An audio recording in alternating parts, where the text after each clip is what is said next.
Debbie and I wanted to do a segment together on Biden and gas. Now, to be clear, we're not talking about the time when Biden released gas when he was in London giving Camilla Parker Bowles a virtual heart attack. No, we're talking about Biden and gas prices. Gasoline.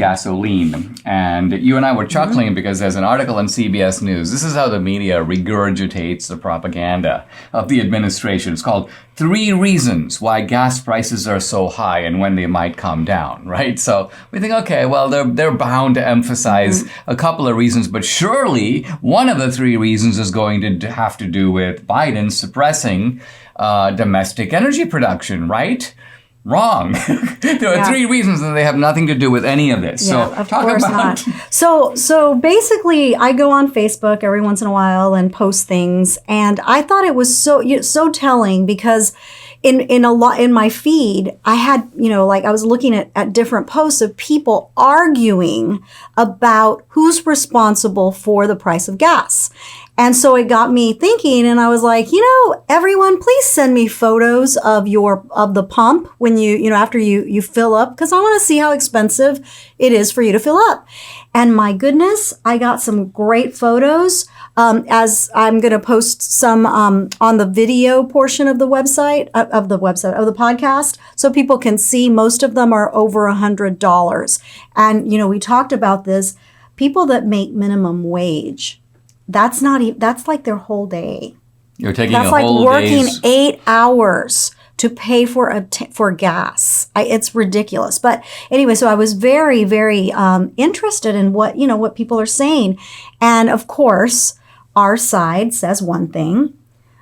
The other side says Biden is not responsible for gas prices. Stop being that way. Even my own little darling daughter tells me that it's a global issue, but I think she's been listening to TikTok a little too long. Well, the Biden administration, which I guess is trying to reach this cohort, which is the 18 to 25 cohort, has been briefing these TikTok influencers, right? It's kind of a... Oh, and they're influencers, all right. They influence a few people that I know. Mm-hmm. Right. Well, one person you told me one of the influencers apparently doesn't speak on TikTok, but merely dances. Oh. So somehow this person through dance is conveying the reasonableness of the Biden position. Well, coming back to the CBS article, which is written by Amy Peachy, and as I say, it's nothing more than an echo of what the administration is saying. It's talking points basically recycled into an article, and so basically they give 3 reasons, and let's look at them one by one. The first one is Putin.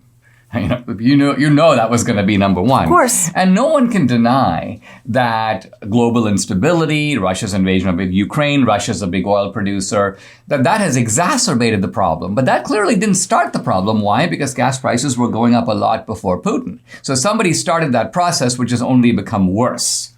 Their second explanation is post-pandemic demand for gas. And the idea was that people weren't using gas for a long time. Then suddenly there was a spike as people are out, they're driving again. They're going back to work. But this doesn't explain all that much, because the truth of it is if you weren't using gas for a long time, there would be accumulated reserves. Exactly. And then when there's a spike in demand, sure enough, there's plenty of supply to meet that demand. So I'm gonna put aside explanation 2 and turn to explanation 3, which is OPEC and cuts to oil production. Now, again, the idea here is that OPEC and other oil-producing nations haven't ramped up their supply, and so as a result, there's a global rise in prices. Now, again, this is true, but all of this can be easily mitigated had we been producing as much oil and gas as we can produce at home. And I think that's the key point. We haven't, due to the deliberate, conscious policies of the Biden administration. Deliberate. Wanting to get oil from enemies is like their thing. I mean, they love doing that. Obama loved doing that. The Biden guys were literally boasting. Biden has all these videos.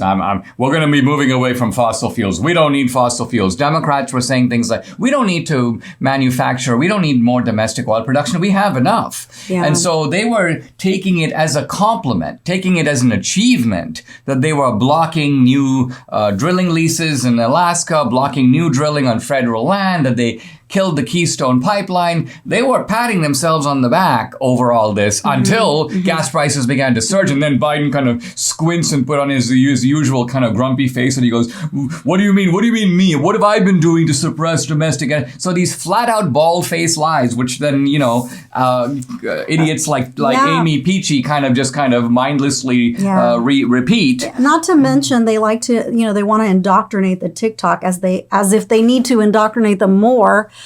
So that they tell, like you say, the 18 to 25-year-olds, don't listen to any right-wing or conservative news media.